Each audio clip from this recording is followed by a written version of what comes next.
Empieza tú. Te lo mando pues para atrás. Hola, muy buenas tardes. Les damos la bienvenida a esta quinta sesión del ciclo de poesía de mujeres que organiza Librería Bonilla. Hoy vamos a contar con la presencia de poetas Claudina Domingo y Lucía Picholula. Antes de darle la palabra a las poetas, me gustaría leer sus reseñas biográficas. Lucía Picholula es doctora en letras por la Universidad Nacional Autónoma de México, con una investigación sobre las representaciones urbanas en la literatura latinoamericana contemporánea. Ha realizado estancias de investigación internacionales en el Centro de Historia Intelectual de América Latina de la Universidad Nacional de Quilmes, bajo la dirección del doctor Adrián Gorelik en 2014.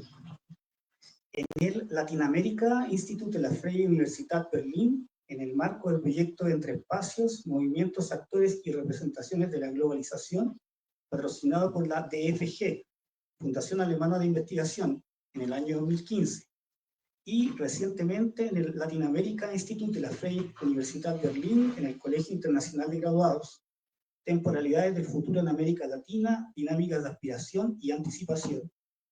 Es profesora de tiempo completo, por tiempo determinado, de la Universidad Autónoma Metropolitana, donde impartió las asignaturas Literatura Mexicana, siglos XX-XXI, Literatura Hispanoamericana, siglos XX-XXI. Temas selectos, la edición sin editores, temas selectos, literatura y ciudad, entre otras. Asimismo, trabaja como profesora de asignatura de las materias estrategias de comunicación escrita y seminario de comunicación escrita en el Instituto Tecnológico Autónomo de México, ITAM. Es autora del libro Este mapa no es de Berlín, 2023, publicada bajo el sello de la editorial Los Libros del Perro. Actualmente realiza una estancia postdoctoral por México del CONACYT en el Centro de Investigaciones sobre América Latina y el Caribe. Y Claudina Domingo, Ciudad de México, 1982. Poeta y narradora, centra su trabajo literario en tres ejes: la memoria y el testimonio, por lo cual suele escribir novelas y relatos autobiográficos, la Ciudad de México y la vida onírica.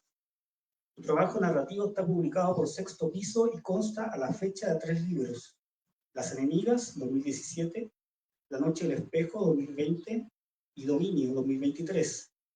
Su libro de poesía, Tránsito, con Oculta 2011, mereció el Premio Iberoamericano para obra publicada Carlos Pellicer 2012.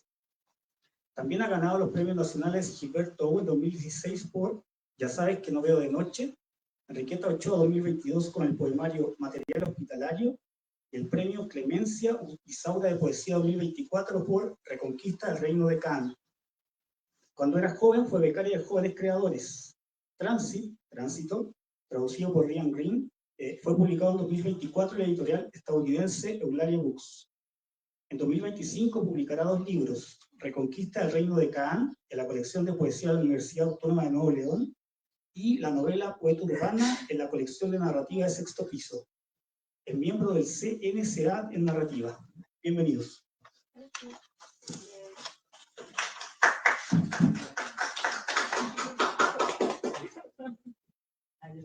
Hola, pues muchas gracias por venir, a Manuel por la invitación y a la Librería Bonilla por hacer estas lecturas, a Brenda porque es la fotógrafa del evento, no es cierto. Espero recordar la dinámica, leer 10 minutos, luego tú, yo, algo así, ¿no? Pero claro. Bueno, yo siempre leo estos poemas porque no he hecho más. Porque la vida académica es dura, no tan dura, pero... Y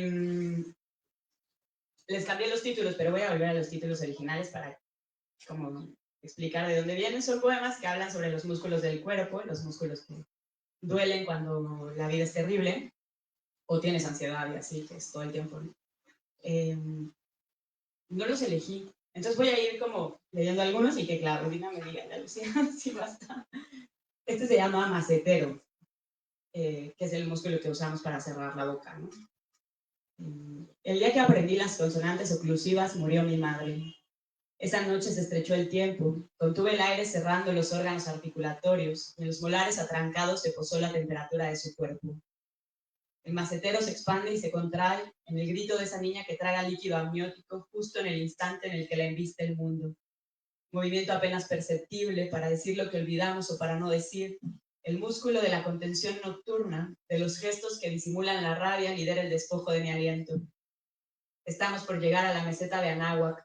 Coyotes uniformados despedazan los cuerpos que bordan la historia de un lago perdido. Mi madre murió en la meseta de Anáhuac con 2 surcos paralelos en el pecho. Mi abuela murió en la meseta de Anáhuac por una grieta en el diagnóstico. Ahora no queda nadie. El macetero se complace de la retracción de mi meseta y el viento estremece la tierra de su cuenca baldía. Llevo polvo de meseta atascado entre los dientes. A ver, este tal vez también. Lumbares. Las lumbares todos saben cuáles, ¿no? Sí, nos duelen a todos. Una piedra de lumbre para hervir el agua que bebíamos después de volar hasta el espacio. En los 90 teníamos menos de 10 años. Vivíamos en una casa de jardines compartidos y cubos de escalera. Nos gustaba saltar de la ventana al pasto y de regreso, así empezaban todas las historias. Mamá lavaba muy bien las verduras antes de prender la lumbre. En los 90, las niñas y los niños se enfermaban de cólera con facilidad. Entre mis versos se cuelan la diarrea, el periodo de incubación y el vómito, las arritmias por falta de potasio. ¿Recuerdas que llegamos pasadas las 11? No podía dejar de temblar, de pronto no había luz, un dolor, sí, un dolor aquí en medio del pecho. ¿Acaso así se siente dejarme? Moléculas que en un instante se tornan nubes.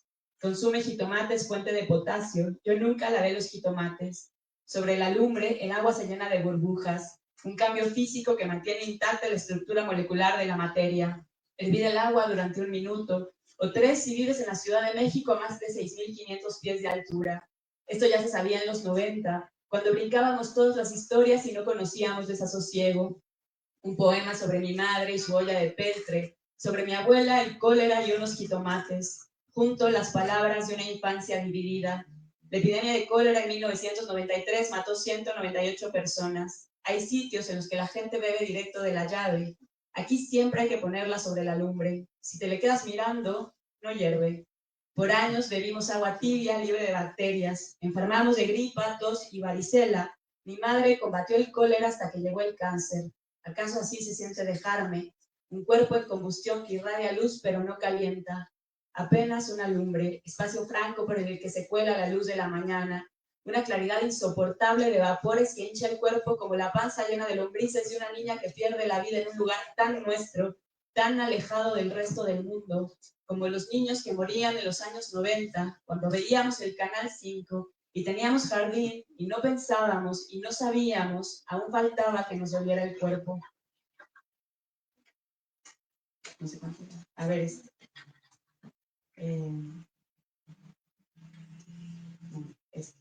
este se llama Espinoso. Un níspero marchito de espinas puntiagudas y frutos muertos, clavado a la mitad de mi dorso, finge equilibrar las futilidades del mundo. El músculo que erige la columna hace semanas dejó de sostenerme. Cuando éramos niños, mi hermano amaba el chico zapote, fruto del árbol sagrado. Lo comía sin recato sentado en su periquera roja. Yo nunca comí tanto. Siempre me negué al placer de la fruta que escurre por las manos y lo mancha todo. A veces el chico zapote es también un níspero espinoso. Resulta casi imposible levantarme de la cama. Cientos o miles de fibras puntiagudas, púas de calamidad, mecanismos de defensa infestan el músculo erector de mi columna. ¿Será que nunca comí frutas con entusiasmo? Que a temprana edad me consternó el peso del cuerpo, que muy pronto se murió mi madre.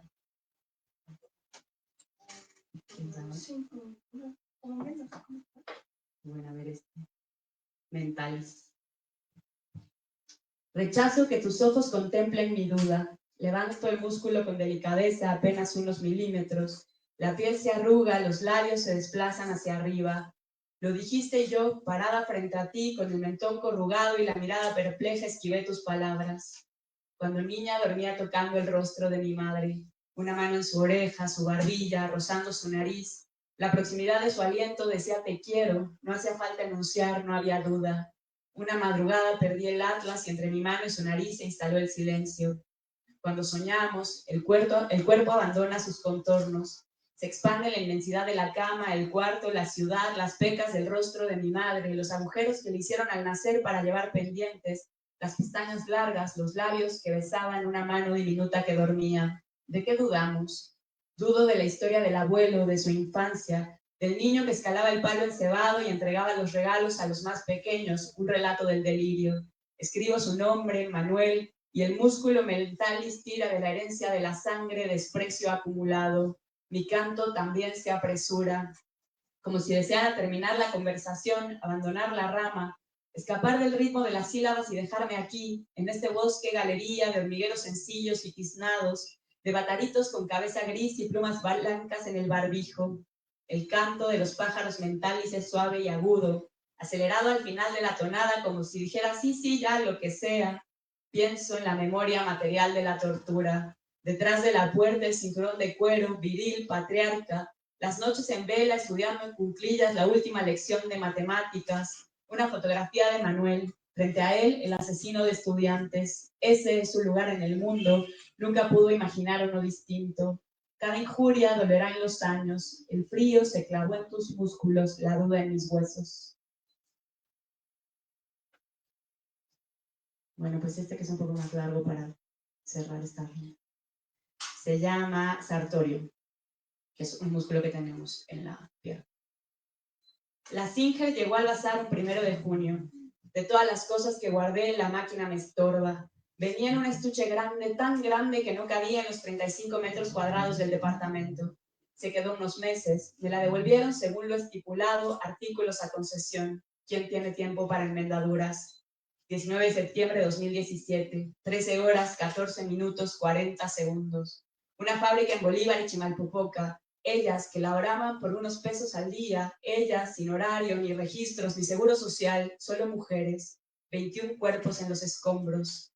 Una costurera no patrona, no diseña. Una costurera surce la tela según indicaciones, cose, confecciona, arregla, encerrada en el taller muere en Bolívar y Chimalpopoca. En Bolívar y Chimalpopoca, la vida de una costurera vale más que todas sus máquinas. La vida de una costurera vale más, la vida de una costurera vale, la vida de una costurera, la vida de una, la vida de la vida. En una de las recámaras suena la máquina. Una rueda gira, un pedal sube y baja tras un movimiento ligero de tobillos. El hilo va y viene, una puntada perfecta. Nunca metas los dedos, dirige la tela, deja que la costura avance. ¿Puedo salir a jugar al jardín, abuela? Ay, esta niña, esta niña.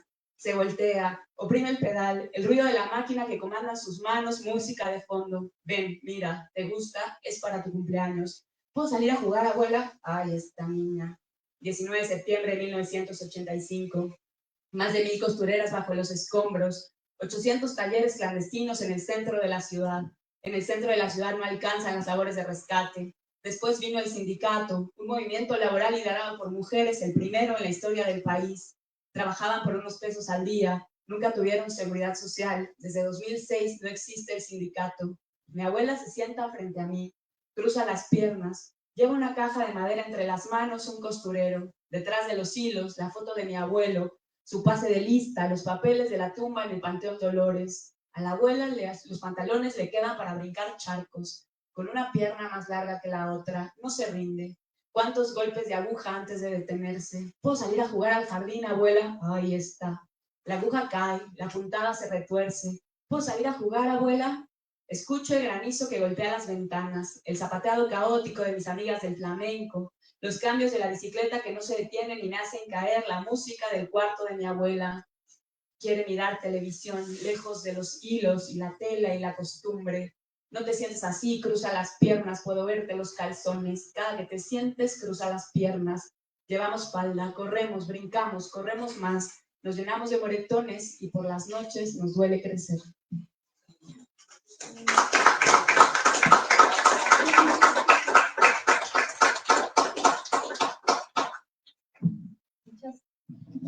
muchas gracias por tu lectura, Lucía.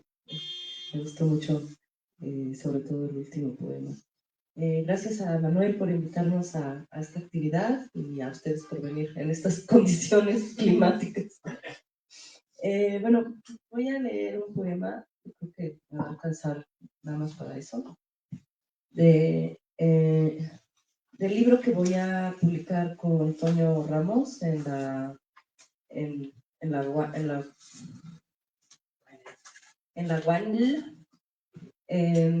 Y entonces lo que hice con este libro fue que antes de la pandemia, un poco antes de la pandemia, hice un road trip en ADO hacia el sureste.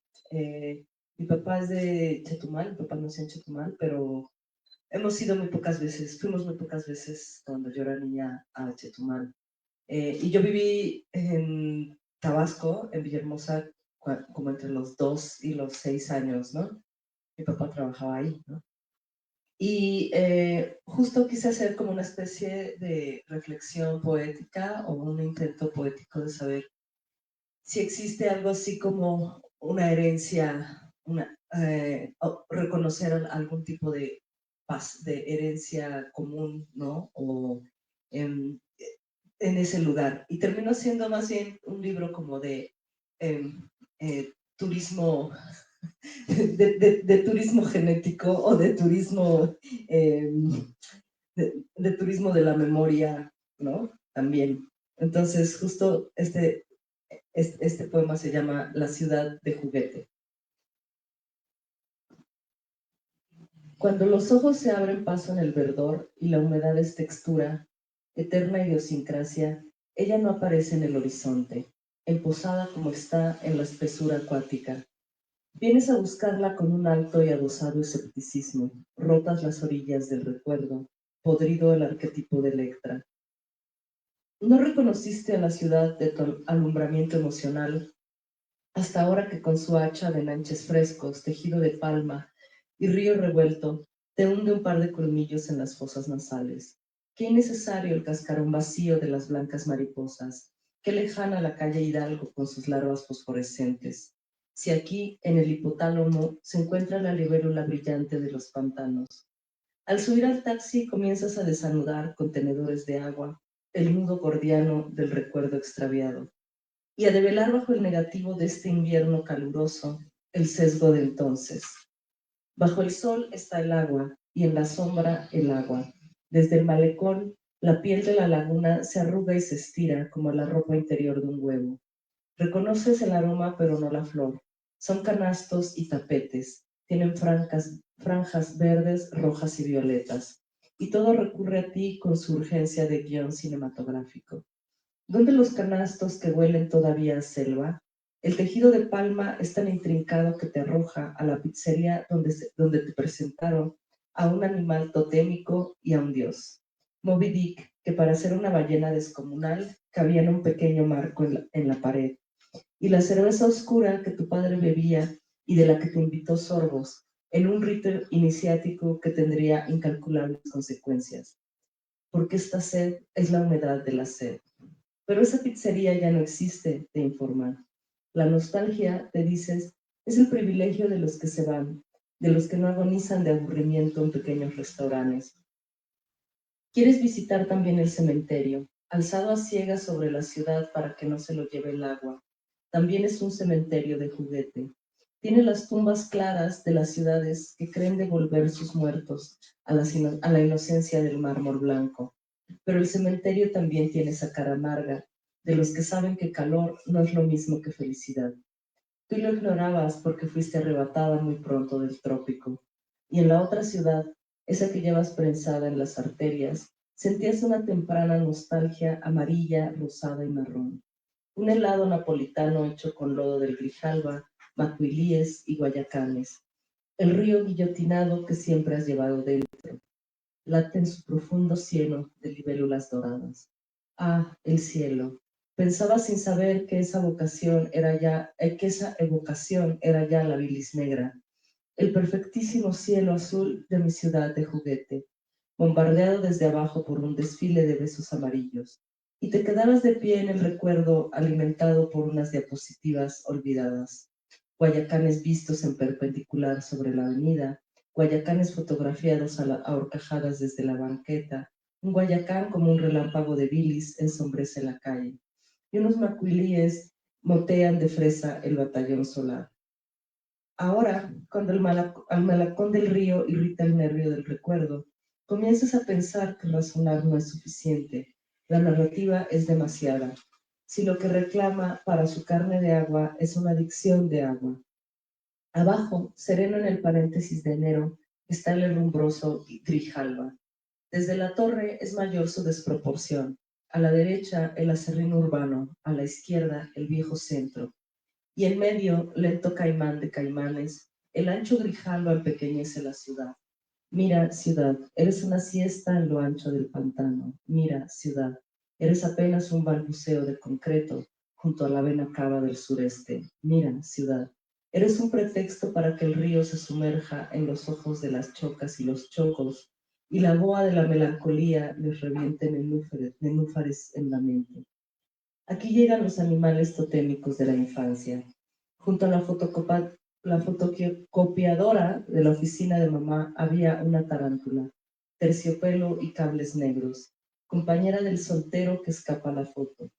Tras la ventana de la casa, unas orugas verde neón con gigantismo doblaban las hojas de la palmera. Entonces observabas la fotografía del periódico. La habían encontrado en la carretera. Te preguntas ahora si viva o muerta. Y medía 1 metro de largo. Zarigüeya es un nombre kilométrico para un animal pequeño. La zarigüeya gigante cabía mejor en ese nombre.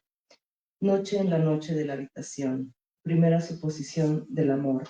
Miedo, admiración, colección de extravagancias. Al pie de las palmeras estaban las blancas mariposas, como vaginas de yeso. La casa en la calle Hidalgo tiene un ventanal.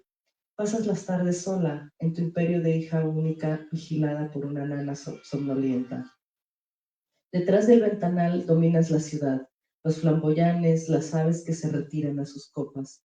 El panorama se descuaja en gritos y llantos de una niña que pide a su madre que la cargue. No la cargues, ordenas desde tu soledad que exige soledades. No cumpla su capricho, conminas desde la crueldad de los niños obedientes.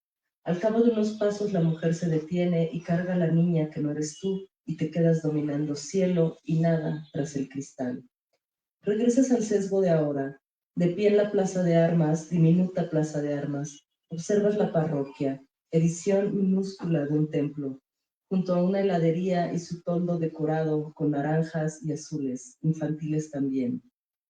Piensas, como si una infancia absoluta se hubiera vaciado en la ciudad.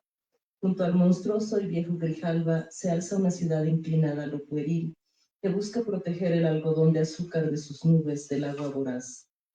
Luego das con algo sepultado. Mucho tiempo lo creíste un sueño. En un edificio nuevo te aferraste al regazo de tu madre mientras por la pantalla, en el recuerdo nunca supiste o quisiste saber que se trataba de ficción. Te anegaban el frío de los cometas, la negrura primera del espacio exterior, la hemorragia de las estrellas del planetario, el agujero rojo del sol que se expandía en el teatro.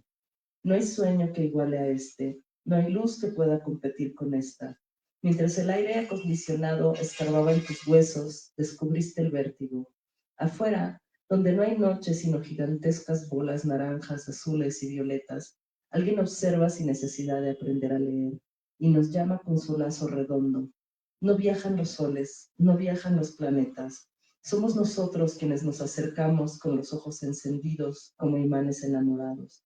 Más acá, donde tu madre te abrazaba medio divertida por tu diminuto pavor, el arca de madera del planetario te reconfortaba un poco. Al fin y al cabo, viene de la selva su espesor terrestre, y así guardará siempre el aroma de la madera, les dará asidero frente al vértigo. En la habitación del ventanal veías un libro con una ilustración de la ciudad perfecta. En el recorte su perfil, vaciado como un rompecabezas en un alto horizonte, donde un sol rojo dibujaba un crepúsculo feliz y melancólico a un tiempo. 2 gatos miraban tras una ventana esa ciudad que confundía la paz con lo mortecino. Mucho tiempo creíste que la ciudad tropical y la ilustración eran la misma, y que las habías arrastrado demasiado tras la sierra de los 6 años, por los tuburios de una memoria que se fue descartelando velozmente. Llegar, encontrar, reconocer. Conservas el infinitivo para todos los verbos, como clavos nuevos. Ahora que descubres que no se vuelve a la tierra natal del deslumbramiento de los sentidos, porque siempre se le lleva dentro, a la altura inversa de los golpes de martillo maldados. Encuentras que tienes que marcharte más o menos igual, deslumbrada por el sol, emocionada cada tanto por algo que se parece a un recuerdo, por un guiño tras el que crees reconocer aquella tierra natal que no fue tuya y a la que perteneces. Gracias.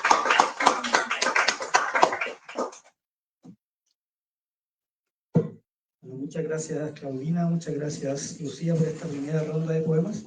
Bueno, también uno de los objetivos de estas sesiones es que, además de que las poetas puedan leer textos, también se pueda hablar como de las poéticas que están detrás de los textos. Entonces, bueno, quisiera hacerle algunas preguntas que son más bien una invitación como para que ustedes puedan establecer un diálogo.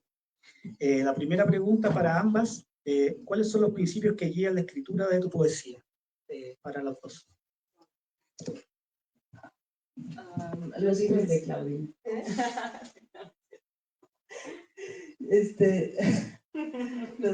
Los principios que guían, bueno, en realidad, no sé si son principios, porque más bien supongo que son como preocupaciones cambiantes. Y como también escribo narrativa, cada vez me cuesta más trabajo escribir poesía. Entonces, bueno, pues he intentado como...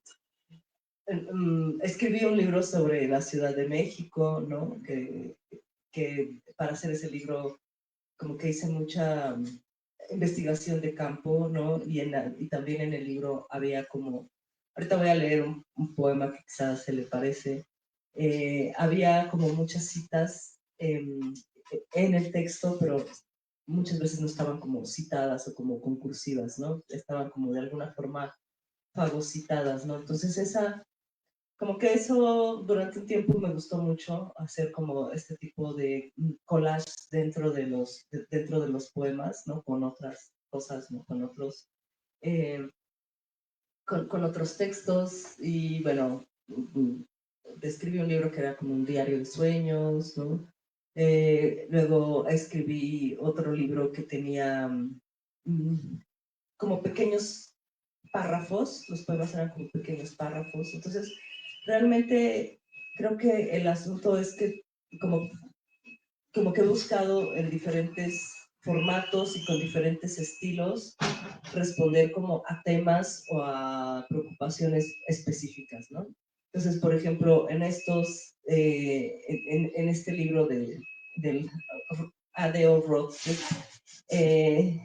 pues volví, o sea, había estado como escribiendo como poesía en prosa y volví como al verso y hay como unos encabalgamientos y hay como me pareció que el sureste era un tema o un lugar o un ambiente que merecía mucha metáfora, ¿no? Para explicar el deslumbramiento del verdor del sureste, ¿no?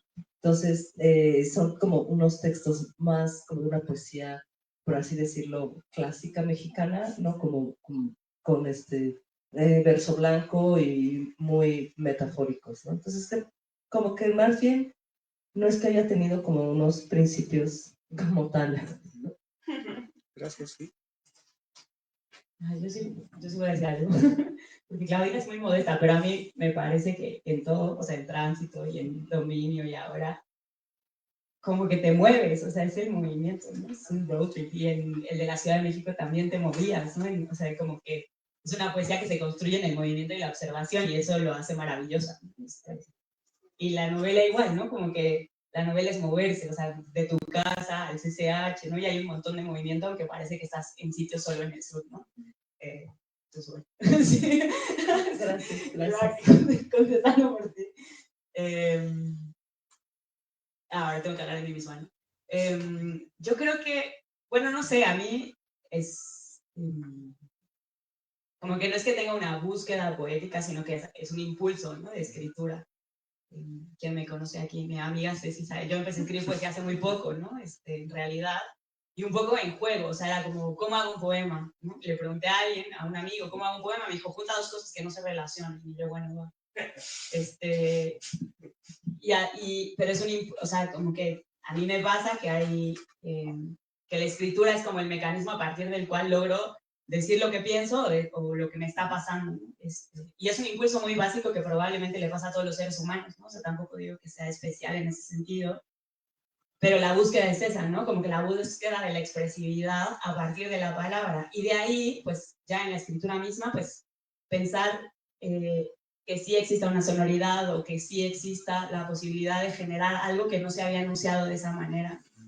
Que pues supongo que son principios de creación estética, pero que no necesariamente están impulsados a que yo diga, bueno, a mí me interesa hacer lo que hacía Baudelaire, ¿no?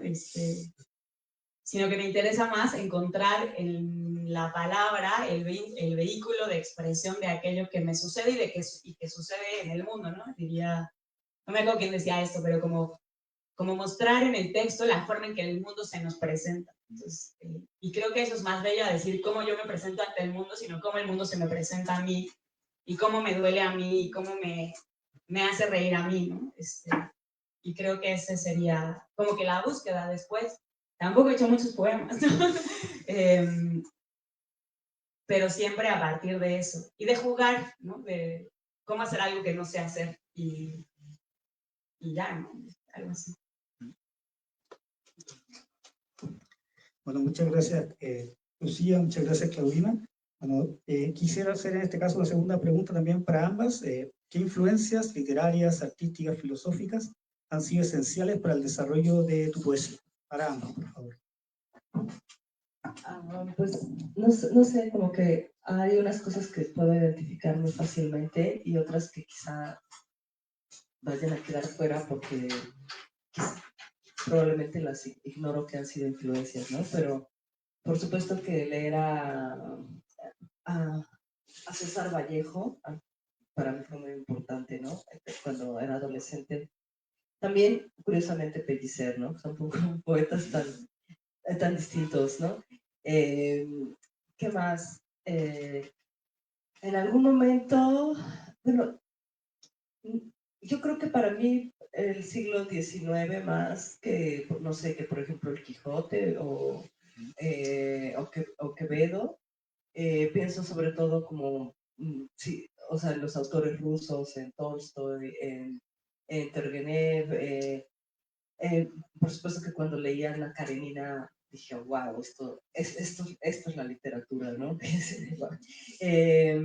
Almas muertas, y un poco menos los franceses, pero por ejemplo también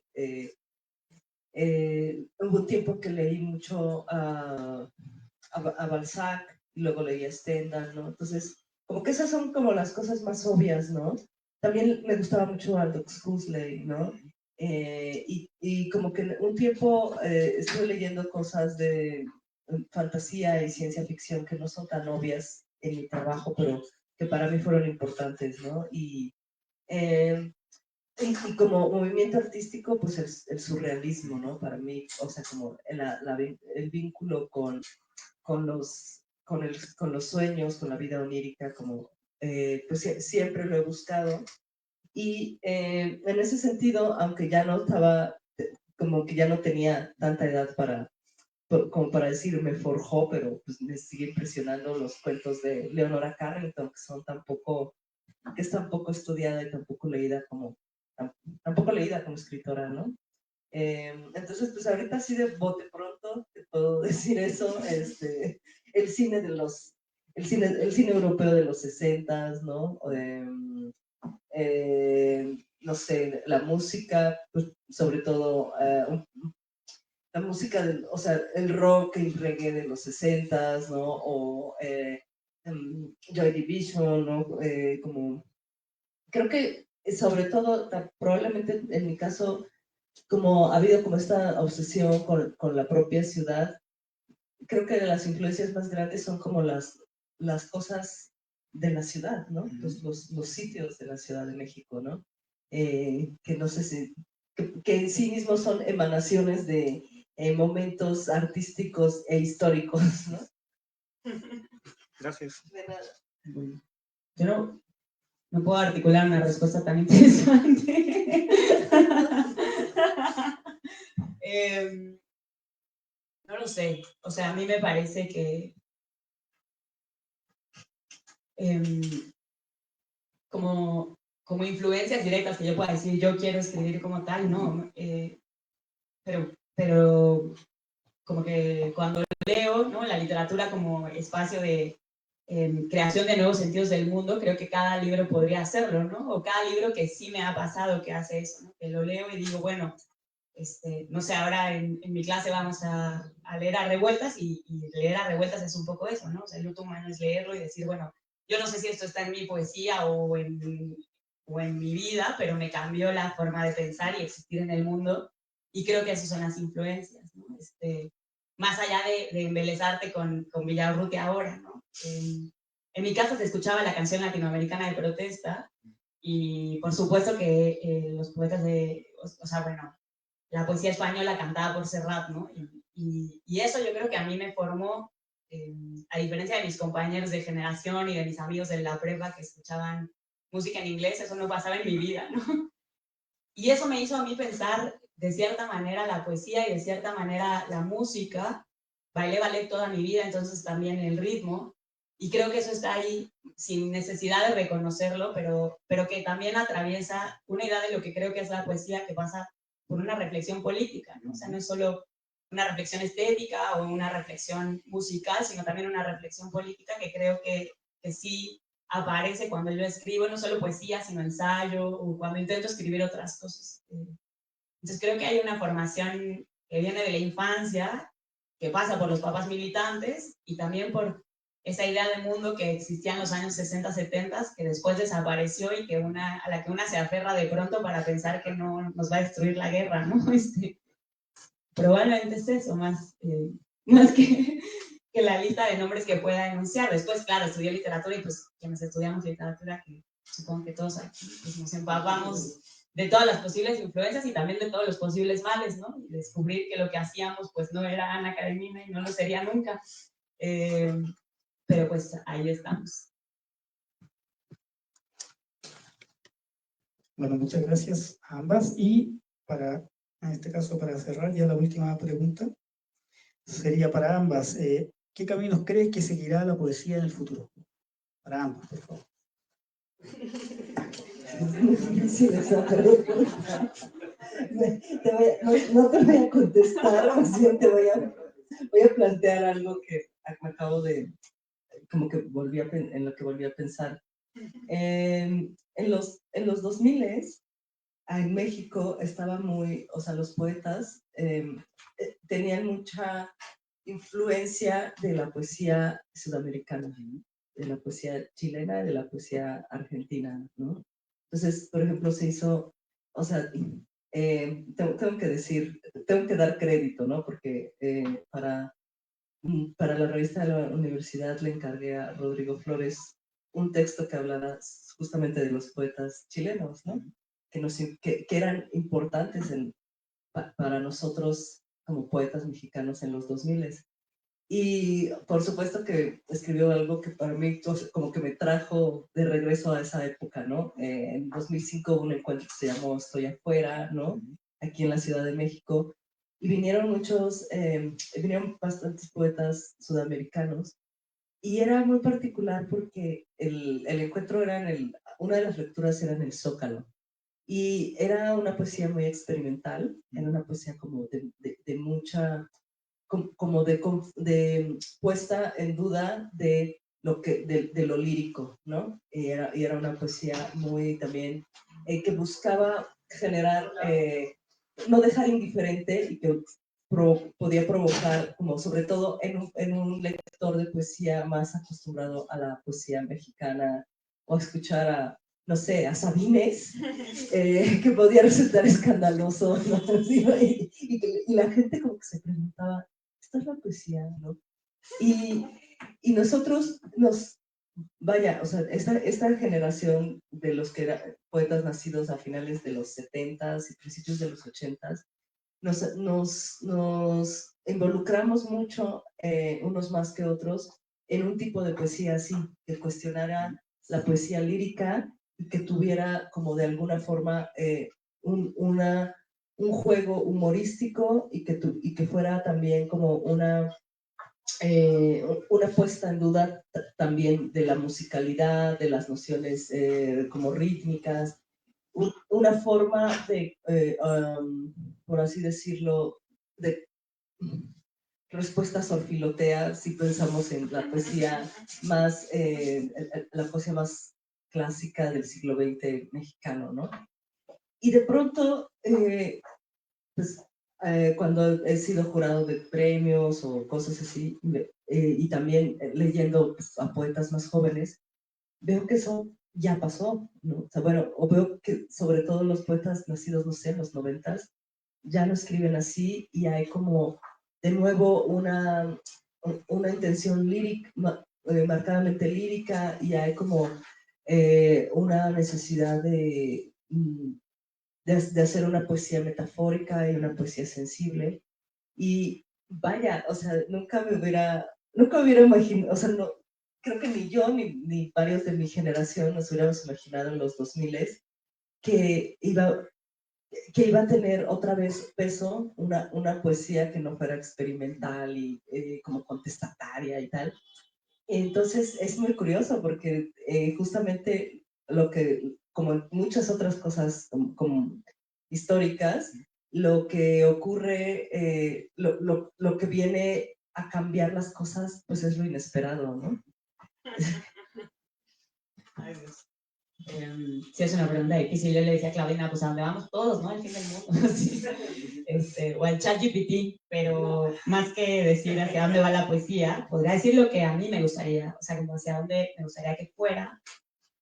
Y pensando en el panorama como literario mexicano, pues pensar que vaya, sí, a la editorial independiente, ¿no? A los encuentros colectivos, a la posibilidad de sentarnos a escuchar poesía más allá incluso del financiamiento estatal, ¿no? Creo que es un momento, ¿no? Digamos, como terrible del mundo en el que la poesía no necesariamente nos salvará de nada, pero que, como dice Claudina, pues se está escribiendo, ¿no?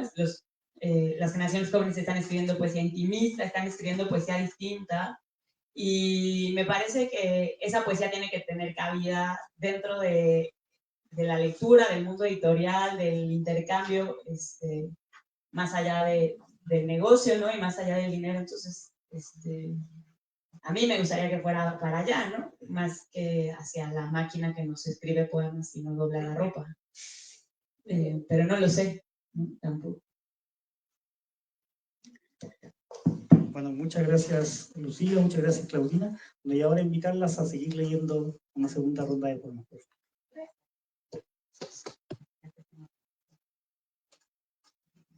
A ver. Puedo ver esto de Logan, mira.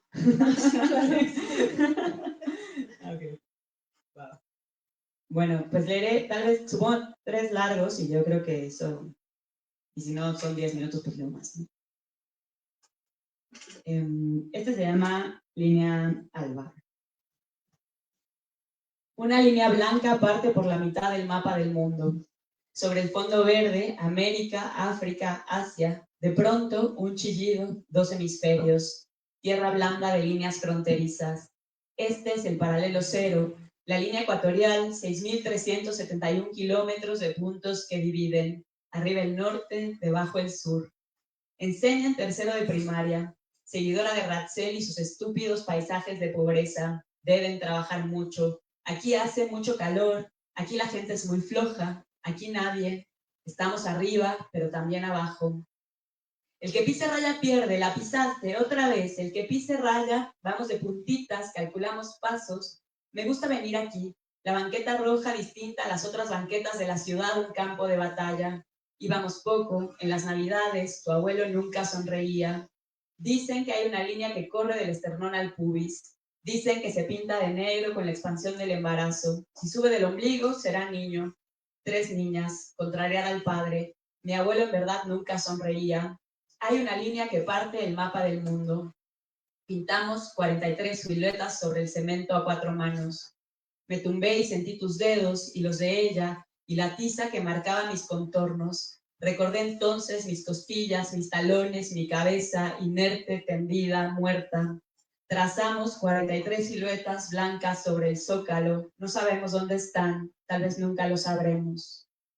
Lo pintamos de abajo hacia arriba, 9 recuadros, un círculo. Tenemos 6 años y el infierno aún no existe. Jugamos a ganar o perder, a aventar papel mojado, a no pisar las líneas. Salta en un pie, 1, 2, 3 veces, sube al 10, empieza de nuevo, abajo quedan los que van perdiendo. En el verano la lluvia borra las líneas blancas del patio de la escuela. Hay que volver a pintar el avión, subir sin retorno. Apenas tengo 9 años, algo me mancha la ropa. Vino tu madre, quiere hablarte. No escuchas. Pasarás el resto del día, la semana, el mes, el año con un suéter atado a la cintura. Ya no saltas. Temes que el movimiento te vacíe. Una línea roja, una hendidura, un corte, sangra, palpita. Jamás cruzarás los 9 mundos. Con el calor la casa se llenó de hormigas. Cuando me quedo dormida entran a mi oído, trepan por mi nariz, se meten entre mis dientes. Un yo de cavidades. Camino de hormigas de verano que suben y bajan siguiendo la línea alba de mi cuerpo. Hormigas de verano, negras, diminutas, cargan restos del pan dulce que dejé caer, traza líneas blancas con un gis insecticida, tiza para molestar a las hormigas. Entre ellas y yo no bastan las paredes, fibras microscópicas, sucesión de hormigas blancas que me parten hemisferios, una membrana neurótica, herida primigenia, corte sagital que no supura, último cuarto de la noche. El trauma de ser otra, distinta a ti, nacer partida. Este poema no repara la desgarradura. Una frontera blanca se parte y sangra. Mamá se fue antes de hablarme del futuro. Llegarán los grises de colores, los plumones de pizarrón, los insecticidas, un poema que no cura. La ausencia del alba, una línea primigenia me fragmenta. A ver, déjame después de lo...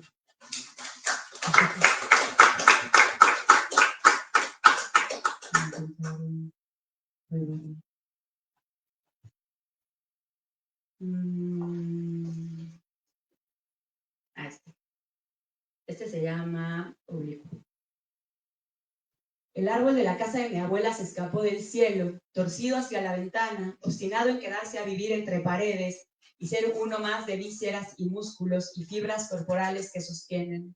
Por las noches toca la puerta, a veces con furia de viento. Al día siguiente sufre el castigo de su necedad por ser otro, de ser torcido. Ramas que se expanden hacia adentro, un secreto escondido, un duelo. Sonó el teléfono antes de las 7. Nadie atendió el llamado. Un día habrán de culparme. No puedo leer este poema. No creo en Dios, ni en las misas, ni en las confesiones. Creo en las palabras de tu historia. Dudo de las que soy capaz de escribir. Cuando me cruce contigo, formaremos un ángulo imperfecto. Me tomé en el jardín a ver el árbol. Él fue el segundo en encontrarla, mamá. Primero llegué yo, aunque no pude acercarme. No hacía falta. Yo lo sabía, sus hojas lo sabían. Árbol de lumbre de mayo que no sabe esconderse. Los cimientos de la casa se tiñeron de rojo. Todo se ha embellecido.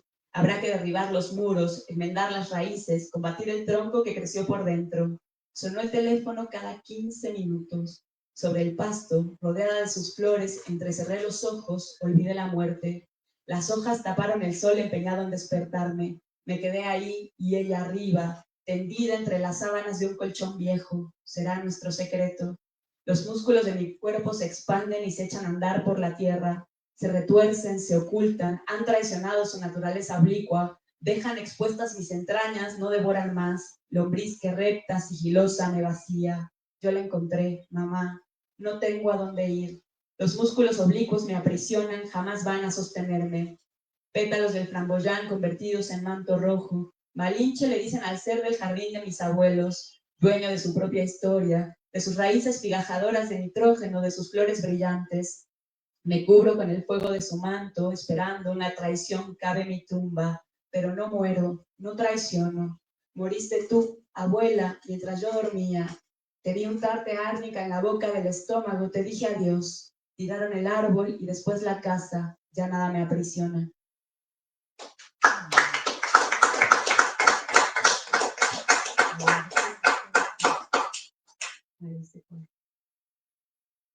Sí, da tiempo, uno largo.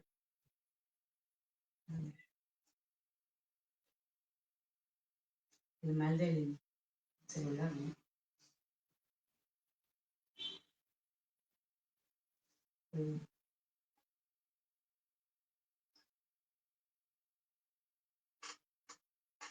Ok. Ya no es de músculos, es de fotos del álbum familiar. Todos son de mi mamá, o sea, evidentemente, ¿no? Como que una no escapa del sino de su vida. Se llama Tres niñas juegan en el pasto. Tres niñas hacen piruetas en el pasto a un costado de la torre de rectoría. Llevan moños en la cabeza, zapatos blancos. Después del juego beberán agua, se acostarán panza arriba y cerrarán los ojos. Una hormiga surcará holanes de colores y la tierra sentirá el peso de sus cuerpos. Una fotografía es un documento que se pliega a los contornos del domingo. 18 de septiembre de 1968. Rodean Ciudad Universitaria tanques y camiones. La piedra volcánica sentirá el peso de 10.000 armas con sus hombres. Un domingo por la tarde, tres niñas hacen piruetas a un costado de la torre. El pasto está verde, el día nublado. Cuando se cansen, se tirarán panza arriba y se pondrán a soñar. 18 de septiembre de 1968, Ciudad Universitaria. 1.500 personas aprendidas por miembros de las fuerzas militares. Frente a la torre de rectoría, las manos sobre la cabeza, pecho tierra, prohibido alzar la mirada, susurrar palabras, ponerse a cantar. La caballería mecanizada, el batallón de fusileros, los ingenieros de combate, las fuerzas presidenciales, el batallón Olimpia escucharán la voz del poeta. Esta es Radio Filosofía y Letras, transmitiendo desde Ciudad Universitaria, primer territorio libre de México. 18 de septiembre de 1968, Ciudad de México. Muere Felipe Camino Galicia de la Rosa León Felipe. Esta fotografía es un documento de lo que está por venir. Dos mujeres embarazadas pedían insistentemente permiso para ir al baño. Hallaron folletos y propaganda, ropa interior, fotografías pornográficas, una tira de preservativos, tres niñas. Menos mal que llegaron a tiempo. Hacen piruetas. Se estaban desarrollando actividades ajenas a los fines académicos. A un costado de la torre de rectoría, se esperó con toda la paciencia que volviera la cordura. Cuando se cansen del juego, se recostarán panza arriba y el pasto sentirá el peso de sus cuerpos. Se tomarán de las manos y las tres niñas que jugaban a hacer piruetas cantarán con fuerza, como tú, piedra pequeña, como tú, piedra ligera, como tú, canto que ruedas. Alguien que crea en los recuerdos les tomará una fotografía. Las fuerzas militares han restablecido el orden. Tú eres la más pequeña, a punto de lanzarte, las manos sobre el pasto, los pies en el aire. A veces te preguntas qué se siente volar, qué se siente morir. Detrás de ti una caja, dos aves, un proyecto político, una cabeza flotante que habrá de caer. Marzo 1961. Tres niñas juegan a dar piruetas a un costado de la torre de rectoría. Pasará el tiempo, llegarán soldados, pasará el tiempo, crecerán las niñas, pasará el tiempo, volverán como policías. Pasará el tiempo, morirá la niña y jugarán otras y darán piruetas y cantarán canciones. Ojalá alguien te hubiera dicho que de este mundo no se mueve nadie, no importa cuántas veces vuelvan los tanques. Tres niñas juegan a un costado de rectoría, tres niñas quieren romper el orden, van a volar.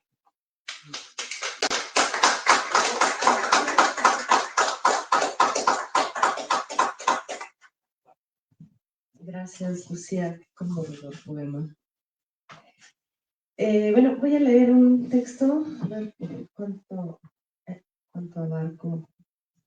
Si no leo, si me da tiempo leo otro. Este se llama Chichén para llevar. Tiene un epígrafe de Fray Diego de Landa. ¿Qué es opinión entre los indios que con los izáes que poblaron Chichén Itzá reinó un gran señor llamado Kukulcán? Y que muestra ser esto verdad el edificio principal que se llama Kukulcán, y dicen que entró por la parte de poniente, y que difieren en si entró antes o después de los izáes o con ellos, y dicen que fue bien dispuesto y que no tenía mujer ni hijos, y que después de su vuelta fue tenido en México por uno de sus dioses. Bajo el sol desmesurado del Mayab, aprovecha su visita, barata, la guía explicada. De la parte del mediodía vinieron a Yucatán muchas gentes con sus señores. Barata la guía amiga al recorrido histórico. Entre las notas tipludas de una marimba insistente, los niños juegan con unos silbatos que imitan el largo grito del jaguar, pero que solo consiguen el quejido de la urraca a medio agonizar. Me quedan 2 en mi grupo de español, anímate amiga. Y dicen que estas gentes anduvieron durante años por los despoblados de Yucatán. So misunderstood, no, no, thank you, dice con firmeza una voz femenina mientras la fila hacia la entrada engorda como una boa indigesta. Los itzaes adquirieron una nueva y brillante deidad. ¿Quién podría mantenerse incólume frente a los colores y la lengua bífida de Quetzalcóatl? Últimos lugares, amiga, para el recorrido histórico. Te vas a perder leyendas y antropología. Pero es que no son lo mismo. ¿Acaso hay antropología que no sea un cuento de hadas encuerado bajo los ojos del estructuralismo? ¿Existe una leyenda que no pretenda contar toda la verdad y nada más que la verdad? But where are we going to pay the tickets? Is not the same salesman? Si todo fuera tan fácil como tener que pagar la mitad de la entrada en una taquilla y la otra en una distinta, la historia de México sería distinta. Pero la historia de México es una broma rebuscada. Te dices a la altura de tus metáforas más estropeadas. Y siempre, siempre, a la altura inversa de la tierra natal escurridiza de tus ancestros verdaderísimos que buscas por las pirámides de todo el territorio. Amiga, última oportunidad para el recorrido, en 200 te lo dejo. Lo malo de las últimas oportunidades en estas tierras es que nunca son la última. Siempre renacen, resurgen como los guerreros mitológicos a los que ni fuego ni enfermedad ni hambre consumían. Llévate los aretes para tu cara chula, mira, barato, 40 pesos. Frente al castillo, ese lento ciclorama que todos quieren en sus vacaciones, una coreana vuela como un pájaro para la foto. Y otra mujer con acento norteño pide que repitan la toma porque sale panzona. Reinó un gran señor llamado Cuculcán y dicen que entró por la parte del poniente y difieren de si entró antes o después de los itzaes o con ellos. Un llavero, una artesanía del pueblo maya. Los dioses deben estar exultantes. Nunca había sido tan colorido, tan ruidoso, tan variopinto el corrillo de adoradores. ¿Todavía bajará Cuculcán por los dinteles? Llévate unos aretes, morena, para tu cara chula. Y si eres un dios que de pronto necesita silencio para llorar sangre, viruela y olvido, seguramente te resguardarías en el anexo de los tigres, donde un grupo de gringos viejos escucha con mucha atención in which manner these people knew how to find Venus in the sky, and how advanced for the time were Mayas when calculating its exact time of appearance. Venus, Quetzalcóatl, Cuculcán, el amor como la guerra florida, la guerra como el amor a la guerra. Los mayas, piensas, siempre son muy advanced for their time, vanguardistas del pozol y el pibil, que en un arranque de inspiración levantaron un juego de pelota en donde es imposible jugar a nada que no sea el fusilamiento. Quizá también en esto fueran vanguardistas y utilizaran de paredones esos 2 enormes muros, but of course without rifles. The players of the pelota game were very skillful athletes. Great warriors, no gracias, respondes con tu chulo hermoso acento del altiplano, juntando las consonantes como si fueran cabezas decapitadas. In general, the facades were not so elaborately ornamented as some we had seen. ¿No vas a querer la guía histórica? Todavía tengo un lugar, unos aretes morena para tu cara chula, tengo muchos colores. Imposible entre tanta gritería imaginarte el cielo y la tierra de entonces, o lo que le llegó de refilón a John Stephens. Seguro se detuvo donde estoy, sombra de mi sombra, y también quiso imaginar la vida o la muerte, tan detallada en un esmerado zompantli, que algún día fue la base para un zompantli original, la verdadera naturaleza muerta prehispánica, el rosario sin misterios ni aves marías. Qué vista aquella vista, y te relames la imaginación. Qué paisaje el que apareció ante los ojos de Fray Diego de Landa, acostumbrado a la sangre y las moscas de los empalamientos y la Inquisición, pero tan virgen de zompantlis, tan puro su estómago de antropofagias, 2 por 40 los llaveros, tan incapaz de asesinar a sus niños ni arrancar el corazón a los soldados, bonitos, chula los aretes, ¿no vas a llevar para México? Pasas de nuevo entre el laberinto de arios untados en bloqueador solar, como tortillas de harina en manteca, y al fin das entre la muy tradicional artesanía de fibra de vidrio con un cenote, un agujero lleno de agua verdosa al que se asoman unos niños y algún distraído. Echaban también muchas otras cosas de piedras de valor y que tenían apreciadas, y así, si esta tierra hubiera tenido oro, fuera este pozo el que más parte de ella tuviera. Un guía acreditado mezcla en su asombrosa perorata a Kukulcán con Mictecacihuatl, el Popol Vuh con el Big Bang, y te echa una mirada airada porque sigues de pie viendo el agua sin pagar por sus palabras. El cenote, sus dinteles claroscuras como dientes cariados, que alguna vez recibieron para su hambre mesoamericana, but of course, little squinkles pintados de azul para que Chuck también llorara, y que seguramente flotaban podridos después, a menos que los echaran envueltos en un tamal de piedras que no fueran caliza. So Mayan people do really believe they were communicating with lords of Xibalbá. Pero ¿de dónde algo más que la etérea caliza? Miras a tu alrededor, pero el cemento es demasiado, demasiado reciente. Te alejas pensando qué misterioso asunto el de los cuerpos que flotan o se hunden amorrados a un gran trozo de jade. Hola, chula hermosa, los aretes baratos para tu cara morena. Al menos déjame invitarte una malteada. Bueno, pues gracias.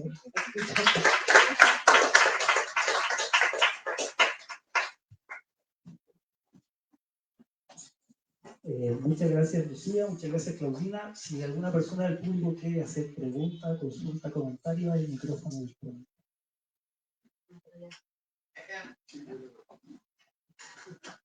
Está buena la malteada. Pues me dio gusto escucharlas. Bueno, no sé si oye ya, ¿no? Sí. La verdad es que he estado acostumbrado a otro tipo de narrativa o de más bien de poesía, y es cierto esto que dice Claudina, en el que se nos extrae un poco del lirismo, cuando realmente pues es lo que permea, porque tenemos una tradición aquí permeando también la circunstancia. Lo que me gustó mucho es que coinciden ambas como en una narrativa que yo veo necesaria hoy día, al menos para mí, en realismo y en esta vocación que solo la poesía puede tener. O sea, esta vocación en la que solo el imaginario de cada quien hace que el poema pueda conmover, o que el poema pueda, pues sí, jalar un poquito más de realidad emotiva de lo que normalmente la mente está recordando, o de lo que alguien nos contó. Y me da mucho gusto también porque yo te había escuchado en la feria del libro hace unos años. Y no podía creer que esos poemas no estuvieran publicados. Todavía no. Entonces, y ahora sí, ¿verdad? No. ¿Ahora no? ¿Todavía no? No, después. ¿Todavía no? No, no sé qué voy a contar. Sí, ya sé. Hay una, bueno, la editorial Heredad de Rafael Mondragón, donde está, pues, de Mónica Nepot, de Liliana del Ángel, y así, que hacen unos libros muy bellos. Sí. Yo creo ahí va a salir. Finalmente. Sí, ya, sí, va a salir ahí. Bueno, no sé, estuve mucho tiempo en mi computadora, mucho tiempo, pues, en lecturas de amigos, ¿no? En un par de premios que no ganaron, así. Y ya, finalmente, hace como un mes me decidí a enviarlo, y bueno, me hablaron ayer o antier, no sé, me dijeron, sí, va, o sea, vamos. Entonces, bueno, pues saldrá. Es que bueno, me da Muchas mucho gracias. felicidades. Gracias. Bien. No, pues yo también felicitarlas a las dos por las lecturas, ¿no? Muy gratas, de veras sorpresivas, ¿no? Pero, bueno, hacer una pregunta, Lucina, ¿no? Bueno, primero felicitarte por tu próxima publicación, ¿no? Realmente sí sorprende que estén inéditos todavía, ¿no? Lo digo con sinceridad. Y bueno, a mí me llamó mucho la atención lo que comentabas de tu impulso ante la poesía, ¿no? Tu primera intervención de reflexiones, ¿no? Era cómo se te presenta el mundo, ¿no? Y me recordó lo que Cernuda, ¿no?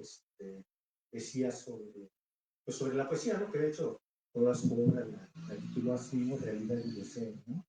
Entonces creo que ahí está, ¿no? Lo que tú comentaste, esa misma dicotomía, ¿no? Y me parece que es más clara en el último poema que leíste, ¿no? Y en otro donde haces una referencia a los sismos de septiembre, ¿no? A los 2 sismos de septiembre, ¿no? Relacionados con la tragedia de las costureras, ¿no? Entonces, mi pregunta va hacia allá, ¿no? Es decir, si nos puede, ahí está muy claro, ¿no? Estos poemas que son menos intimistas, ¿no? Esta relación entre el adentro y el afuera, ¿no? Entre la realidad y el deseo, ¿no? Si nos podrías decir cómo surgieron, ¿no? Cómo se te presentaron, que cómo tú escribiste. Claro. Bueno, supongo, yo empecé a escribir poesía así como lo conté, ¿no? De cómo se hace un poema. Había escrito un libro de ensayo cuando estaba haciendo una estancia de investigación doctoral en Berlín, llegó la pandemia y entonces escribí un libro de ensayo. Y yo me fui, digamos, de México en 2020, pero había atravesado un proceso también de formación política universitaria, para decirlo de cierta forma, militancia universitaria. Y siempre esa inquietud, que es una inquietud, pues, que sí, proviene como del contexto de la infancia, pero que luego atraviesa todos mis años en la universidad, que es una inquietud política, ¿no? Por el mundo. Me parecía que era muy difícil dejarla fuera de lo que yo escribiera. Entonces, este libro de ensayos, que es un libro también intimista en cierto sentido, ¿no? Porque pues habla de lo que me está pasando, que es vivir en un país, en una lengua que no conozco, en medio de una pandemia y muriéndome de ansiedad terrible. Es un libro que yo no podía, o sea, militantemente pensándolo, no podía dejar de hablar de política, ¿no? Tenía que decir cosas. Entonces, en ese libro hablo de Ayotzi, incluyo un comunicado que leímos en Radio UNAM en el marco de las protestas y los paros que hubo en el 2014 y tomamos la radio universitaria y ese comunicado se transmitió 3 veces al día durante 10 días, me parece, ¿no? Llamando a la movilización del 20 de noviembre, que luego fue una movilización terrible donde la represión policial terminó con compañeros en cárcel, en prisiones federales, ¿no? O sea, que se llevaron de aquí a Nayarit de la nada.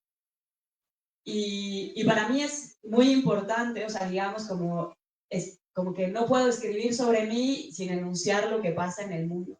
Entonces, cuando escribí el poema de las niñas en rectoría, fue porque yo me encontré una foto en el álbum familiar, ¿no? De mi madre y sus 2 hermanas jugando en rectoría, y me acuerdo que estaba eligiendo las fotografías y una amiga, mi amiga Paola, me dijo, habla de esta, ¿no? Y dije, pero ¿cómo voy a hablar de Ciudad Universitaria sin hablar del 68, ¿no? También quería hablar de la huelga del 99, pero no todo es posible. No están ahí anunciados los policías, ¿no? O sea, vuelven los militares y de policías pensando en cuando la policía entra a Ciudad Universitaria en el 99 y aprenden a los compañeros. Entonces, como que yo no podía o no puedo, me parece una imposibilidad mía, que no, ni siquiera digo que esté bien o mal, pero no puedo enunciarme a mí sin pensar en lo demás, ¿no? Entonces, creo que surgen así, pensando, como si hablar de mi madre o como si hablar de mi abuela, pero también hablar del contexto que habitamos, ¿no? Pienso en el otro, en el de las lumbares, que habla de las epidemias de cólera en los años 90, que claro, no conocíamos algún del infierno porque pues son los 90 y llega el neoliberalismo, ¿no? Entonces, como que hay muchas cosas que tal vez no enuncio tan claramente, pero que me preocupan para seguir pensando en la realidad. Y la poesía que puede ser un género lírico, ¿no? Un género intimista, un género del yo, que no necesariamente está planteado ahí para pensar o reflexionar sobre lo que nos pasa o lo que pasa en el mundo, para mí sí es importante que eso siempre esté atravesado, como una forma de enunciarme políticamente. No sé si eso tenga, por un lado, cabida en la poesía del presente, ya que preguntaban sobre el futuro de la poesía, o cabida, por ejemplo, cuando escribo ensayo, en el ensayo más neoliberal e intimista, donde pues está todo centrado hacia adentro, ¿no? Reflexionando sobre a mí, lo que me pasa a mí constantemente. pero hace poco leí un texto que decía, bueno, ¿qué onda con este ensayo neoliberal que solo se voltea a ver a sí mismo como si por el solo hecho de existir tuviéramos algo importante que denunciar, ¿no?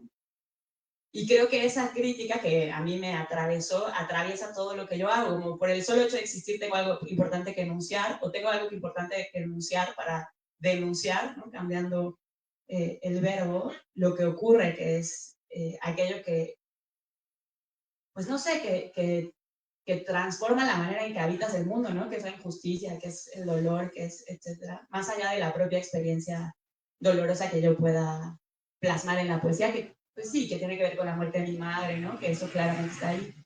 Entonces, bueno, no sé si respondí a tu pregunta o no, o me enredé en el rollo, pero eso.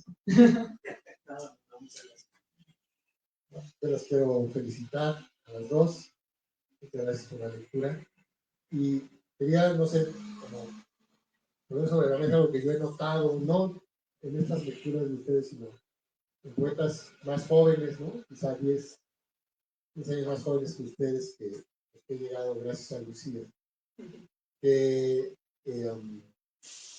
eso, o sea, siento que esta generación, no sé si sea, porque son jóvenes, son más o menos amateurs, o porque es la época, pero porque hay una reticencia a la metáfora y al tropo en general, porque hay muchas veces son experiencias propias, ¿no? Algunas de denuncia interesantes desde las comunidades LGBT, pero parecían más bien poemas narrativos, eso, desde el yo. Y bueno, pienso esta tradición mexicana del siglo XX, por lo menos, esos poemas largos, Paz, Villaurrutia, Pellicer, donde más bien parecía, a comparación de la poesía actual, un borbotón de metáforas, ¿no? Una tras otra, tras otra. Y ahora no, ahora hay como un escape. No sé, bueno, no sé si sea solamente una impresión subjetiva, si comparten de alguna manera esto, y un poco preguntar por qué, ¿no? No sé, creo que tiene que ver con, puede ser que se ha hablado mucho de la poesía instagrameable, ¿no? Y de cómo lo que más llama la atención en un post, que es un poema, es como la mención de lo que le pasa al poeta, ¿no? Y me imagino que en ese sentido puede ser muy lógico que si tienes como poco espacio, si tienes como poco tiempo para atrapar a un lector, pienses en ir al grano, ¿no? O sea, en no revestir demasiado los poemas, porque pues esas son más líneas, ¿sí? En fin. Pero también creo que depende depende de los poetas, porque también he visto como poetas jóvenes que tienen una gran preocupación por el lenguaje, pero es cierto que hay como una necesidad de hablar de lo que pasa, ¿no? Y sobre todo em, como de las cuestiones, como de la cuestión de la infancia o de la adolescencia y las menciones como de las emociones, ¿no? Y en donde como que es más necesario, o yo supongo que resulta como más lógico que el texto vaya como un poco más desnudo de metáforas o más claro, ¿no? Me imagino, o sea, eso es como algo que se me puede ocurrir ahorita que pueda estar ocurriendo. Pues yo, o sea, estoy de acuerdo contigo, como sí creo que pasa eso, ¿no? Como que hay una poesía mucho más directa y probablemente hay distintas formas como de explicárnosla. Por un lado, lo que dice Claudina es cierto, ¿no? O sea, hay como un lenguaje de la red social y del internet que se clarifica, ¿no? O sea, que se vuelve como muy directo. Pienso en cuando los güeyes estos, los chilenos de Macondo sacaron el prólogo a esta antología que hicieron en los años 90 que decían, nosotros hablamos en TV latino, ¿no? O sea, hay como cierto tipo de lenguaje que pasa por los medios de comunicación, por las redes sociales ahora, que es un lenguaje directo de la inmediatez y que me parece que sí, de alguna forma, las formas literarias como que se hacen de ese lenguaje, ¿no? Ahora también pensaba, vino Juan Schulz de Argentina y decía que estaba harto de la poesía argentina porque era poesía muy narrativa y muy directa, ¿no? Limpia de metáforas o de tropos. Y después vino Fabián Casas, este poeta argentino que justo escribe ese tipo de poesía, y yo lo vi en la librería Escanalar con otros chavos que ¿no? Es Sebastián Barriga, Iván Palacios, etcétera, fans de Fabián Casas, eran sus super fans, era como un séquito, ¿no? Así yo decía, claro, también pasa por ahí, ¿no? Por esa poesía argentina que nos llegó y que de alguna forma rompió con la poesía que se estaba haciendo acá, y entonces yo creo que los chavos están escribiendo así también, ¿no? Hay un rollo como directo de esa poesía. Y luego también creo que hay un fenómeno que es como la poesía diario, que pasa por las emociones, ¿no? O sea, diario íntimo, que siento que se escribe mucho, por lo menos en las lecturas a las que yo he asistido, hay como la poesía del diario íntimo, y una poesía que diría que es panfletaria, pero de la política esta de la identidad, ¿no? O sea, como que hay una poesía muy de la política de la identidad, desde LGBT hasta feminista, ¿no? Hasta etcétera. Y que de pronto es una poesía que me parece panfleto o manifiesto, ¿no? Que es una poesía que incluso se grita y habla, y que se repiten las temáticas, ¿no? Las mujeres rabiosas, por ejemplo, ¿no? Que es una temática que se repite un montón de mujeres muy rabiosas, y entonces, o que han descubierto también en el feminismo como la rabia, la ancestralidad y etcétera.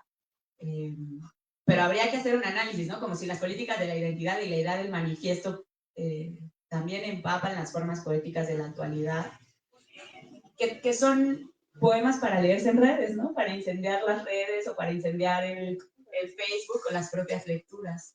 Y que prenden, ¿no? O sea, tú vas a esas lecturas y la gente grita, ¡wow!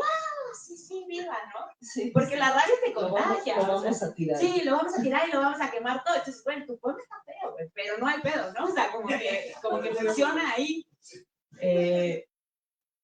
Y esa reflexión trasciende la poesía, ¿no? Es una reflexión pues, que pasa por otros lados y por otro tipo de manifestaciones, aunque usa a la poesía como vehículo para decir lo que se tiene que decir. Entonces es un momento interesante, ¿no? Como para pensar por qué la poesía y cómo está manifestándose en la actualidad, ¿no? ¿Qué es lo que tienen que enunciar, por ejemplo, las chavas?